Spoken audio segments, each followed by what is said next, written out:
Bonjour à tous et bienvenue sur le podcast On Azure Grave, votre rendez-vous hebdomadaire pour tous les passionnés et professionnels de l'écosystème Azure.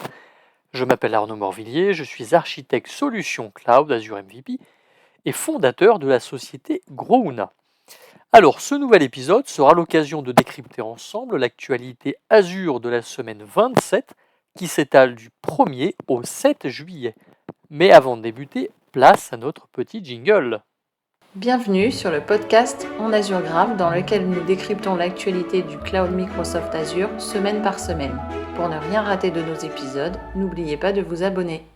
Alors, au menu de cet épisode, nous aurons uniquement les articles de la semaine. Pourquoi? Tout simplement parce que le site Microsoft des annonces Azure est toujours en maintenance.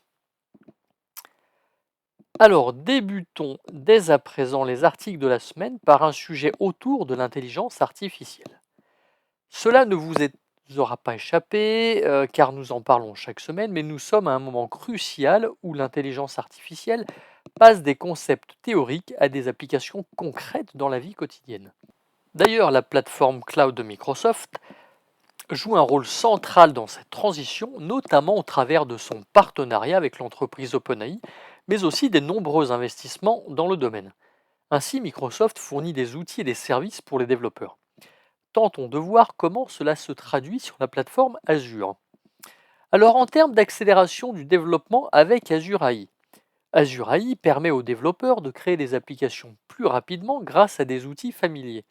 Azure AI Studio, désormais accessible à tous, permet de développer des applications d'IA génératives avec une interface utilisateur intuitive et des fonctionnalités axées sur le code. Par exemple, les entreprises comme Mercedes-Benz et Vodafone utilisent Azure AI pour améliorer leurs impacts commerciaux. Azure propose une large sélection de modèles AI. Azure AI propose en fait plus de 1600 modèles linguistiques pour répondre aux besoins spécifiques des entreprises. Le modèle GPT-4o d'OpenAI, qui traite le texte, les images et l'audio, est disponible depuis quelques semaines, offrant des capacités avancées pour des expériences d'IA générative et conversationnelles. De nouveaux modèles et de nouvelles fonctionnalités. Les modèles Phi 3 que nous avons déjà évoqués à plusieurs reprises sont optimisés pour les environnements à ressources limitées et surtout, ils sont idéaux pour des applications nécessitant des temps de réponse rapides. Azure AI Studio offre de nouvelles fonctionnalités, notamment des analyses vocales et des capacités de recherche améliorées. Vous bénéficiez également d'une intégration simplifiée avec des outils de développement. En effet, Azure s'intègre parfaitement avec les outils populaires comme Visual Studio et GitHub, facilitant le développement d'applications. Des extensions comme AI Toolkit for Visual Studio Code aident les développeurs à affiner et déployer leurs modèles directement depuis leur environnement de développement préféré. Des innovations en base de données et côté analyse. Vous connaissez peut-être Azure Cosmos DB qui propose maintenant des fonctionnalités de recherche vectorielle à faible latence essentielles pour les applications d'IA. Les bases de données Azure sont enrichies avec des capacités intégrées de Copilot permettant des interactions en langage naturel. Terminons par l'aspect sécurité et les gestions responsables de l'IA. Azure AI introduit des fonctionnalités comme Azure AI Content Safety pour protéger contre les contenus nuisibles. Mais ce n'est pas tout puisque Microsoft Defender for Cloud étend sa protection aux applications d'IA assurant la sécurité de bout en bout. Je parlais tout à l'heure de Mercedes-Benz qui utilise Azure AI pour améliorer ses opérations et offrir des expériences clientes innovantes. On trouve notamment un assistant de conduite pour certains modèles qui peuvent vous donner des informations sur des destinations, mais qui proposera dans le futur une expérience hyper personnalisée. Vous pouvez appeler cet assistant en disant simplement Hey Mercedes. En résumé, Azure continue d'innover pour offrir aux développeurs les outils nécessaires pour transformer leurs idées en réalité en mettant l'accent sur la simplicité, la sécurité et l'efficacité, et tout cela au bénéfice des utilisateurs que nous sommes. Continuons avec l'IA, avec cette fois-ci, voyons comment il permet d'améliorer la sécurité du réseau grâce aux nouvelles intégrations Microsoft Copilot. En effet, il y a quelques semaines, Microsoft a annoncé l'intégration du WAF d'Azure ainsi que Azure Firewall dans Microsoft Copilot for Security. Cette avancée marque un pas important vers l'utilisation de l'IA pour améliorer la sécurité des réseaux Azure.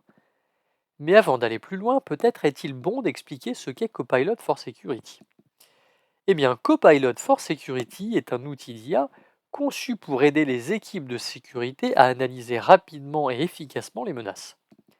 En se basant sur d'énormes volumes de données de sécurité, Copilot transforme ces informations en insights pratiques, aidant les analystes à réagir plus rapidement aux cybermenaces. Par exemple, il peut analyser des milliards de signaux de sécurité pour fournir des résumés clairs et exploitables. Et ce dernier propose tout de même quelques avantages concrets. Un gain de temps et de précision. En effet, les analystes utilisant Copilot sont 22% plus rapides et 7% plus précis dans leurs tâches. Ils peuvent analyser des journaux de données en quelques minutes au lieu de plusieurs heures. Une automatisation des tâches. Copilot automatise des tâches complexes permettant aux analystes de se concentrer sur des problèmes plus critiques. Par exemple, il peut synthétiser des journaux d'Azure WAF pour identifier des attaques spécifiques comme les injections SQL ou les scripts intersites XSS. Une disponibilité de l'information. En posant des questions en langage naturel, les analystes peuvent obtenir des réponses détaillées et précises sans avoir besoin de formation supplémentaire. Par exemple, demander des informations sur les adresses IP malveillantes les plus fréquentes devient un jeu d'enfant. Alors, pour revenir aux deux services qui intègrent cette solution, Azure WAF protège les applications web contre diverses attaques et génère d'énormes volumes de journaux. Dans ce cadre, Copilot peut analyser ces journaux pour résumer les détections et fournir des informations exploitables rapidement. Quant à Azure Firewall, ce dernier bloque le trafic malveillant et grâce à Copilot, les analystes peuvent mener des enquêtes approfondies sur les menaces interceptées sans avoir besoin de passer par des processus manuels longs et complexes. D'ailleurs, Microsoft a lancé une version preview de ces fonctionnalités lors de l'événement Microsoft Build qui a débuté le 21 mai 2024. Ces intégrations promettent d'améliorer la productivité des équipes de sécurité et de renforcer leur capacité à prévenir et atténuer les cybermenaces. Donc n'hésitez pas à jeter un coup d'œil aux annonces du build pour avoir plus de détails et même de petites démos super sympas. Changeons maintenant de sujet, mais restons tout de même à la pointe de la technologie avec une innovation majeure dans les réseaux 5G, le découpage du réseau d'accès radio, également appelé RAN ou RAN. Cette technologie révolutionnaire permet de créer des services différenciés sur un même réseau physique, offrant ainsi des nouvelles fonctionnalités pour les utilisateurs et des opportunités pour les opérateurs. Il faut savoir que le découpage RAN est essentiel pour les applications nécessitant une latence faible et un débit élevé comme la Xbox Cloud Gaming, les vidéoconférences sur Microsoft Teams, la télémédecine à distance ou encore la robotique cloud. En pratique, cela signifie que les opérateurs peuvent diviser un réseau physique en plusieurs réseaux virtuels afin de garantir des performances spécifiques à chaque type d'application. Prenons un petit exemple complet. Imaginez que vous jouiez à un jeu vidéo en ligne tout en ayant une vidéoconférence. Alors déjà, ça va être compliqué de se concentrer à la fois sur les deux. Avec le découpage RAN, le réseau peut allouer les ressources nécessaires pour que votre jeu bénéficie d'une latence minimale, mais aussi que la qualité de votre vidéoconférence reste optimale même si les deux utilisent le même réseau. Cependant, le découpage RAN présente évidemment des défis. Les approches classiques optimisent souvent le débit global plutôt que les performances spécifiques de chaque application, ce qui peut finalement entraîner des problèmes de latence et de débit. Par exemple, deux utilisateurs sur la même tranche peuvent avoir des expériences très différentes selon les conditions du canal de leur connexion. Pour résoudre cela, l'équipe Azure a développé un système de gestion des ressources radio capable de garantir des SLA au niveau de chaque application. Ce système prédit les besoins de bande passante en fonction des conditions du réseau et ajuste dynamiquement les allocations de ressources pour répondre aux exigences de chaque application. Il faut savoir que Microsoft a intégré ce système dans sa plateforme 5G, permettant une gestion optimisée et flexible du réseau. Les opérateurs peuvent ainsi configurer leur RAN pour différents types de trafic, par exemple en séparant les sessions de gaming de celles des vidéoconférences. Cela réduit le fait d'être en dehors des SLA, mais cela assure aussi des performances réseau prévisibles.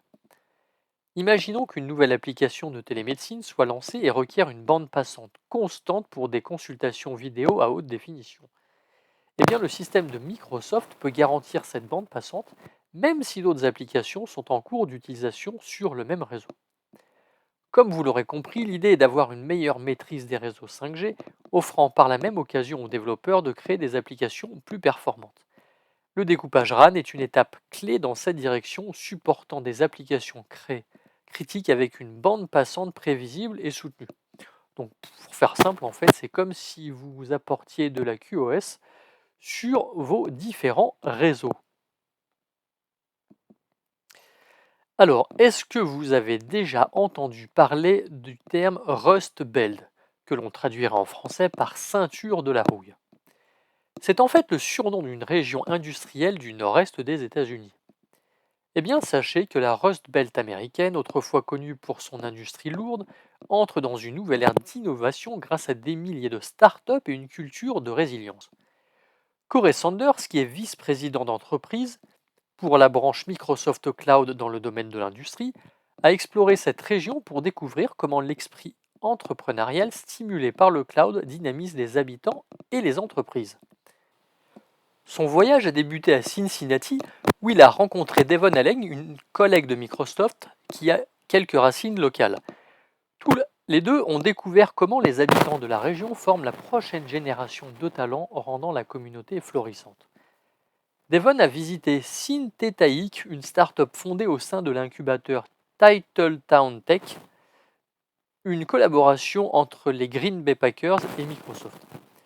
Synthetaic, dirigé par un autre Corey, à savoir Corey Jaskolski, utilise l'IA pour analyser rapidement de grandes quantités de données, accélérant ainsi les processus de connaissance et réduisant les erreurs humaines. Ce n'est qu'un exemple parmi les 18 000 startups qui revitalisent la région. De son côté, Corey Sanders a visité le 1819 Innovation Hub de l'Université de Cincinnati, qui contribue à l'économie locale et soutient l'innovation.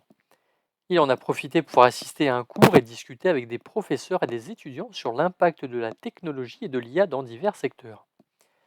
L'université offre de nombreuses ressources pour aider les étudiants à réussir, renforçant l'esprit entrepreneurial de la région. Les deux compères de Microsoft en ont également profité pour déguster un chili local à Cincinnati, tout en discutant des talents et de la créativité rencontrés. Des personnes comme Corey Jaskolski choisissent de créer des entreprises dans le Midwest pour bénéficier d'une meilleure qualité de vie et d'un environnement propice à l'innovation.